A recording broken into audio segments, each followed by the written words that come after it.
Okay, y'all. Hi. You haven't seen me talk to you like this in like whenever my last fibroid video was. What was that? 2 years ago? It doesn't even feel like 2 years ago. Anyway, um, I've tried to make this video maybe 3 times. So, um, I just postponed one of my doctor's appointments today. So, I am going to update you really quick about what's going on with me right now as far as these fibroids go. I'm finally gonna get the surgery. So, what had happened was, all of 2020, I hadn't seen any doctors because I was afraid to go to the doctor because of the whole virus and shit. Um, Toward the middle of the year, I finally switched over. I changed my insurance because I wasn't able to see my regular doctor and I didn't want to change doctors. I didn't want to go through that all again. The clinic that I go to, there's a lot of them and they share their information. So they have my information from when I first started going there. So I want to keep that all information there. I don't want to see any doctor. So that was my reason for doing that. I had to wait for everything to clear until I can make an appointment and all that stuff and everything. So I didn't see anyone until like September of last year. So, I went to see my doctor. They checked my blood. They saw that I was low, dangerously low again. So they sent me to my blood specialist, and he almost yelled at me, but that's fine. He means well. And yeah, and then I remember telling you guys that the last GYN that I went to see, I didn't really like him or I didn't trust him. I don't exactly remember what I was feeling in that moment in that appointment, but I don't know. He rubbed me the wrong way at the time. It's like it was the first time I saw him and he's giving me all this bad news and it was nothing I wanted to hear. So it was probably all those emotions wrapped up into the 20 minutes that I saw him for the first time. So didn't want to go back to him. So I found another doctor. I wanted to make sure it was a female doctor. And I liked her. I really like her. And like it's the way she speaks to me. She speaks to me as if I know what I'm feeling, I know what I'm going through and everything. If I have a concern or if I'm asking a question about maybe something that doesn't require medicine, like, hey, if I change my diet with this, change this and everything. She was like, I've seen things happen like that before, but it's no telling where if it's gonna happen for you or not, blah blah blah and everything, stuff like that. She was really real with me. She didn't tell me, oh, that doesn't work, or stuff like that. Like, I don't like hearing doctors say that because it's like, modern medicine doesn't work for everybody. And, like, I did tell her how I had changed my diet for about a month, like, as far as the keto diet. I wasn't eating any red meat. It was mostly chicken and stuff like that. Yeah, for the most part. And I told her that my next period after I had started that diet was a little less and it didn't really hurt me as much. She's like, so maybe there is really something to that. So there's that. And I think a little after I first saw her, she scheduled me for an MRI because she wanted to see exactly what was going on with my stomach. And she did a biopsy just to see like what was on the inside. She said, "Has anyone ever done a biopsy on you?" I said, "No." She explained the procedure to me, and basically she stuck. Obviously, I couldn't see because my pelvis was in the air, but she stuck a long tube thing in through my cervix. And when I tell you that hurt just a little bit, like she obviously she did what she could so it wouldn't hurt as much and everything. But like that whole experience, I just don't want to do again.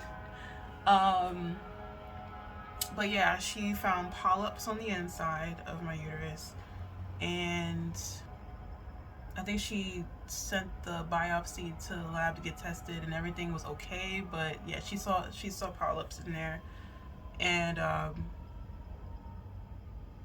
then she was just waiting for the results of the MRI. So I went to go to the MRI, get the MRI done. I hate MRI machines. I hate them so flippin' much. I can't move. I can't lay on my stomach that well because there's always that little gap from my butt to my back. It's so uncomfortable. And then they give you earplugs and then the headphones so that you're not hearing anything, but the thing is so loud and it takes so freaking long for them to take pictures of the area that they're trying to take pictures of, and the machine is like right here. Like, if I didn't know any better, I would have thought that I was claustrophobic or something, because that, like, it bothers me, and I have to be in my head just making like rhythmic sounds with the machine and everything, and like, okay, one more, okay, one more. I'm like, yo, okay, I'm ready to get out. I'm ready to get out. But I hate MRI machines. But there's that. So she gets the results back. Me and my mom go to that appointment together because she wants to know what's going on.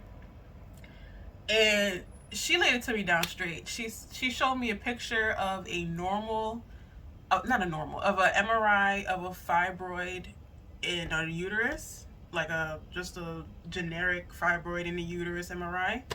And then she showed me mine. She pointed out that in the MRI from Google, you can see the lining of the uterus. In mine, you couldn't. So that really worried me. She said we definitely need to figure out what exactly is going on. She said the only time she's seen that herself is in women who are older and who've already had their children, and they don't mind giving up their uterus. So when she said that, I kind of freaked out a little bit, because I'm like, okay, so did I wait too long? Did I wait too long? Are they able to get these out? Am I still able to have kids? That was the main thing. So she said, if they go ahead with surgery, she would definitely be in the room. They would have to have a whole team, because one of the fibroids that are so big is pressing up so much on my rectum. And she asked how to use the bathroom. I was like, well, it takes a while, and I'm be straight with you. Every time I use the bathroom, I have to keep my knees up. You know how they teach you online where you should have that little poop stool because it's easier to... That's how I have to poop, or else it's not gonna come out. Like, I have to put my feet up on the tub, or like I have to situate myself and put my foot up on the toilet seat. Like, I have to figure it out. So yeah, there's that, and then there's like a bulb right next to my cervix. So because even when she did the biopsy, she said that, but she was still able to get in there, so it's not completely blocking it.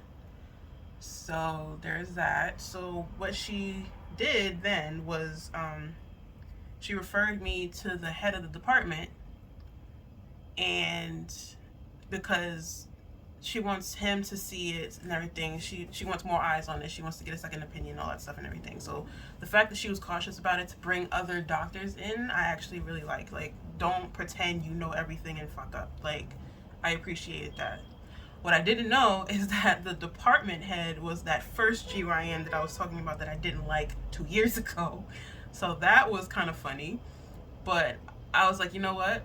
If she trusts him enough to be like, okay, this is a little bit above my head, let me see if he knows anything about this. And I trust her judgment, then I'm gonna listen to what he has to say. So I told mommy from before that I didn't really, like, he put me off the last time. So she's like, I'm gonna go with you to that appointment too, so we can see what he's talking about. And I'm like, okay. So there's like a month and some change between that first appointment, that MRI appointment. That MRI results appointment and his appointment. So in there, I'm praying. I'm freaking out just a little bit, but I'm not trying to, because I don't want to put any energy toward what I don't want. So, but I am freaking out a little bit. I'm not gonna lie about that. So the conversation came out with my mom and my aunt. They're just trying to make sure, they're trying to see in my head, like, where am I? It was like, look, I want kids. He was like, okay, but what if they have to take out your uterus? I was like, that is not the goal. That is not the goal. I don't know. I really don't know. Even talking to my grandmother, with I didn't know. My grandmother on my father's side of the family, she also had fibroids, and I had no clue. When she told me that, I remember years ago, I asked her, how come my father was the only kid? Like, did you want any more kids? Like, we had the whole conversation. And then she said, something happened after he was born, and she thinks the doctors botched up something, and she lost her uterus. That was the end of that conversation. Until a few months ago, and she told me, yeah, I had fibroids, and they took the uterus. After that, I was fine. I'm like, you never told me this. Like, you have never told me this. Never. You have never spoken a word about these fibroids. Like, the fact that they are the reason you lost your uterus. Anyway, so apparently, rewind a little bit, when we had the appointment with the female doctor, she asked me, do they run in your family? My mother says, well, I had them, but never this bad. And I was like, I don't think they run in my family. So after that appointment, when I talked to my grandmother, she said she had them, her sister had them, and my great grandmother had them. So they run in my family, like heavy. And I never knew. Like, I honestly wish there was more information when I first started getting very heavy periods and wasn't able to move and all this other stuff, because that could have been the beginning of what I'm going through now. You get what I'm saying?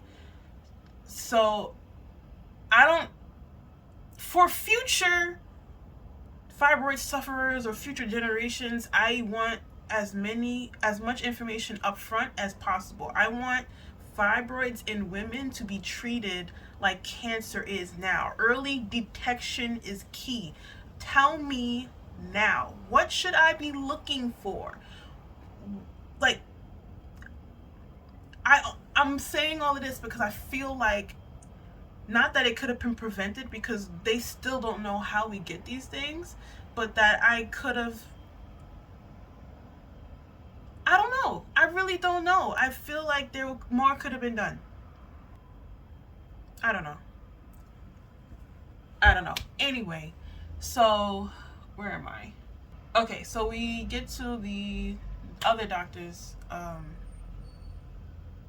appointment, and he's really good. He's talking to me, asking how I feel and everything. I even told him that my mom was coming, and he was like, yeah, we can wait for her so we can all have this conversation and be on the same page. I'm like, oh, okay, cool. I'm like, all right, okay. He seems pretty okay, let's go. And he comes in and everything. He gives me a pelvic exam and everything. He's like, oh yeah, that's big. And then he tells me, he's like, look, none of that is fat. That's all fibroid. Like, none of anything, like, you guys can't see, but I'll show you the picture. Also, I was told I have a hernia.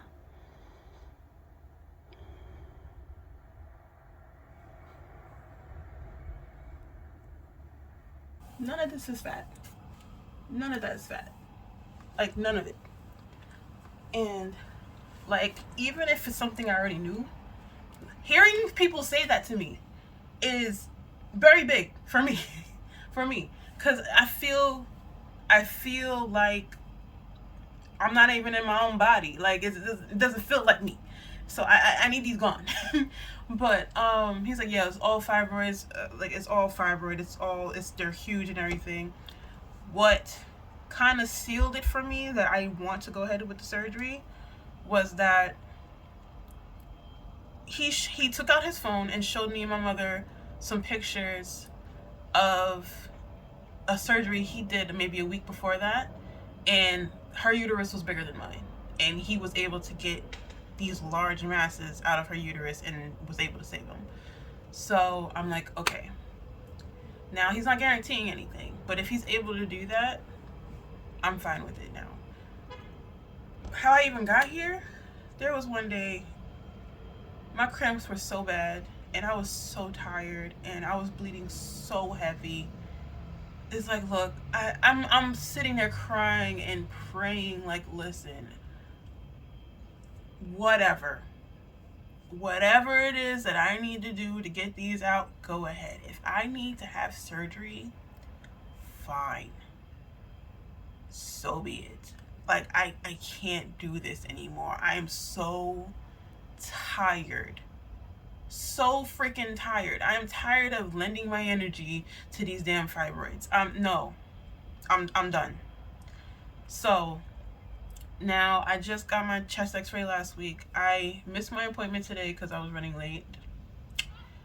My appointment today was with my doctor, my blood specialist, so he can check my levels. I pushed to Monday. I have a cardiologist appointment so they can check my heart next Friday.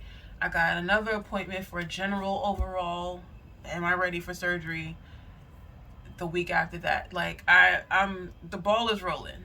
My surgery is scheduled for February 9th. So yeah, my surgery is scheduled for February 9th. So I think I updated everything. I think I said everything. Also, what I didn't tell you guys the last time is I use different things like for my period now. Where is that box? Anyway. Alright, so because I've been bleeding so freaking heavy over the last 2 years especially, I have invested in period panties,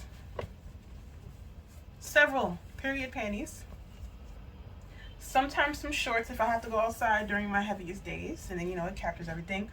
But these reusable pads, these things are good. Like, I've even gotten into a whole rhythm of how to clean them properly, and like at first I was like, but they're helping me out.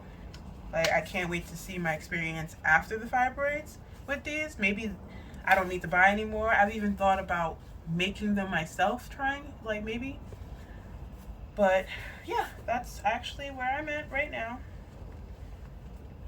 But thank you for listening to me rant a little bit, update on my last video. I didn't want to leave anybody who actually watched my video hanging. I want to let you guys know what's going on.